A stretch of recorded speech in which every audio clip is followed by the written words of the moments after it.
കർത്താവായ യേശുക്രിസ്തുവിൻ്റെ അതിപരിശുദ്ധ നാമം വാഴ്ത്തപ്പെടട്ടെ. പ്രിയപ്പെട്ടവരെ, ഇന്ന് നമ്മൾ ധ്യാനിക്കുന്നത് മർക്കോസ് എഴുതിയ സുവിശേഷം 15-ാം അധ്യായം 16 മുതൽ 20 വരെയുള്ള വാക്യങ്ങൾ. പടയാളികൾ യേശുവിനെ ആസ്ഥാനമായ മണ്ഡപത്തിനകത്ത് കൊണ്ടുപോയി പട്ടാളത്തെ എല്ലാം വിളിച്ചുകൂട്ടി. അവനെ രക്താംബരം ധരിപ്പിച്ചു, മുള്ളുകൊണ്ടൊരു കിരീടം മെടഞ്ഞ് അവനെ ചോടിച്ചു.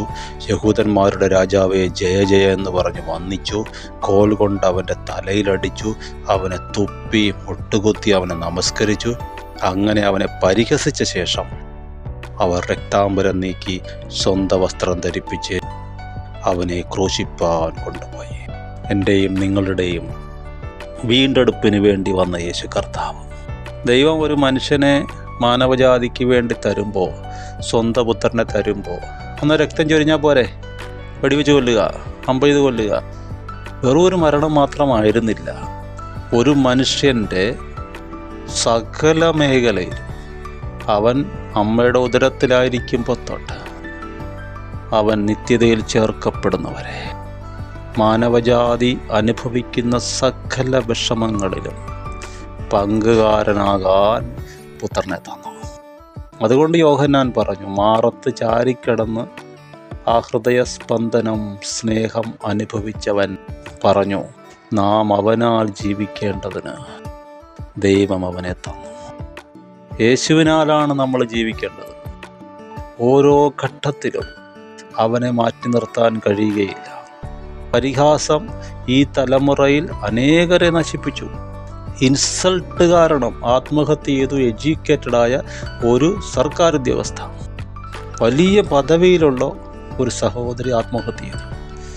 അതുകൂടാതെ എത്രയോ ആൾക്കാർ നിന്ന കാരണം, പരിഹാസം കാരണം, അപമാനം കാരണം, പ്രൊമോഷനായി എല്ലാം റെഡിയായി ജോലി എന്ന് പറഞ്ഞു വിടേണ്ടി വന്നു.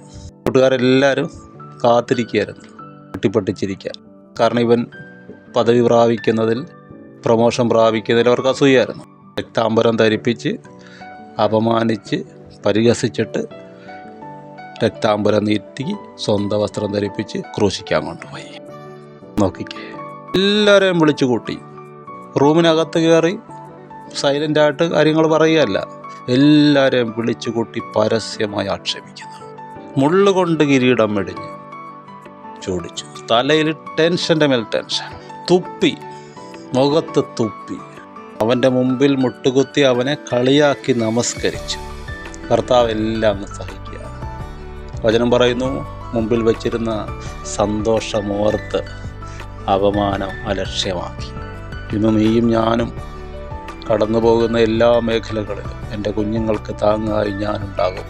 എൻ്റെ കുഞ്ഞുങ്ങൾ അപമാനം നേരിടുന്ന ഏത് വിഷയത്തിലും അപമാനം അവരെ ആത്മഹത്യയിലേക്ക് നയിക്കാതെ വണ്ണം എൻ്റെ വചനം അവർക്ക് ജീവനാകാൻ വേണ്ടി നിലത്തുലയിൽ 7 ആവർത്തി ശുദ്ധി ചെയ്ത വെള്ളിയായി മാറുകയാണ്. അതുകൊണ്ട് യശയ്യാവിൻ്റെ പുസ്തകം പറയുന്നു, അടിക്കുന്നവർക്ക് മുതുകും രോമം പറിക്കുന്നവർക്ക് കവിളും ഞാൻ കാണിച്ചു കൊടുത്തു.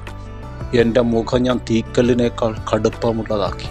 ഞാൻ ലജ്ജിച്ചു പോകുകയില്ല എന്ന് ഞാൻ അറിയുന്നു. ജീവൻ കടിച്ചു പിടിക്കുക എന്ന് പറയുന്നത് കേട്ടിട്ടില്ലേ? ഓരോ അടി വീഴുമ്പോഴും, ഓരോ ചെളിവാരി ഇറലി നേടിവിടുമ്പോഴും കടിച്ചു പിടിച്ച് നിൽക്കുകയാണ്. കരയാതെ, നിലവിളിക്കാതെ, ഭയപ്പെടാതെ, പിന്തിരിയാതെ, കോംപ്രമൈസ് ചെയ്യാതെ. ഇതിനാണ് വരുവാനുള്ള തലമുറയ്ക്ക് വേണ്ടി, എൻ്റെ മക്കൾക്ക് വേണ്ടി. യേശുവിൻ്റെ സ്നേഹത്തിൻ്റെ ആഴം, അതിൻ്റെ നീളം, അതിൻ്റെ വീതി നമുക്ക് മനസ്സിലാക്കാൻ കഴിയുകയില്ല. പക്ഷെ ജീവിത സാഹചര്യങ്ങളിൽ ചില സമയങ്ങളിൽ കർത്താവ് ചില കാര്യങ്ങൾ അനുവദിക്കും. അതിന് പൗലോസ് പറയുന്നത് അവൻ്റെ കഷ്ടാനുഭവങ്ങളുടെ കൂട്ടായ്മ അനുഭവിച്ചറിയേണ്ടതിന്. വിശുദ്ധന്മാർ അതിനെ ഭാഗ്യമായിട്ടാണ് എണ്ണിയത്. ഭയത്തോടെ അല്ല അവരതിനെ നോക്കിക്കണ്ടത്. പൗലോസ് വീണ്ടും ചേർത്തു, എന്തെങ്കിലും അവൻ്റെ പീഡാനുഭവങ്ങളിൽ കുറവുണ്ടെങ്കിൽ അവൻ്റെ ശരീരമായ സഭയ്ക്ക് വേണ്ടി ഞാൻ എൻ്റെ ശരീരത്തിൽ പൂരിപ്പിക്കുന്നു. കഷ്ടതകളെ വേറെ കാഴ്ചപ്പാടോടെ കണ്ടവർ, കണ്ണുനീർ താഴ്വരയിലൂടെ കടന്നപ്പോൾ അതിനെ നീരുറവാക്കി മാറ്റിയവർ, ഭൂമിയുടെ ഉപ്പായി മാറിയവർ. ദൈവസഭയ്ക്കല്ലാതെ ഈ ഭൂമിയിൽ സമാധാനം കരുത്തുവാൻ കഴിയുകയില്ല. ആത്മഹത്യ അവസാനിപ്പിക്കാൻ ദൈവസഭയ്ക്ക് അധികാരമുണ്ട്. ആത്മഹത്യയിൽ നിന്ന് ജനങ്ങളെ രക്ഷിക്കാൻ ദൈവസഭയ്ക്ക് കഴിയും. അപമാനിക്കപ്പെട്ടവരുടെ, പരിഹസിക്കപ്പെട്ടവരുടെ, നിന്ദിക്കപ്പെട്ടവരുടെ നിന്ദ മാറ്റുവാൻ, മുൾക്കിരീടം എടുത്തു കളഞ്ഞ് മഹത്വ കിരീടം വെച്ചു കൊടുക്കുവാൻ സഭയ്ക്ക് കഴിയും. കാരണം സഭയുടെ തലയായവൻ ക്രിസ്തു അതിന് സഭയെ പ്രാപ്തയാക്കി. യേശുവിൻ്റെ നാമത്തിൽ ഞാൻ അനുഗ്രഹിച്ച് പ്രാർത്ഥിക്കുന്നു. പരിശുദ്ധാത്മാവ് തുണ നിൽക്കട്ടെ. കടന്നുപോകുന്ന ജീവിത സാഹചര്യങ്ങളിൽ വചനത്തിൽ നിന്ന് ആശ്വാസം പ്രാപിച്ച്, കരുത്ത് പ്രാപിച്ച്, ചൂളിപ്പോകാതെ, പരിഭ്രമിച്ചു മാറാതെ, പിന്മാറിപ്പോകാതെ ജയാളിയായി നിൽക്കാൻ സ്വർഗ്ഗം സഹായിക്കട്ടെ.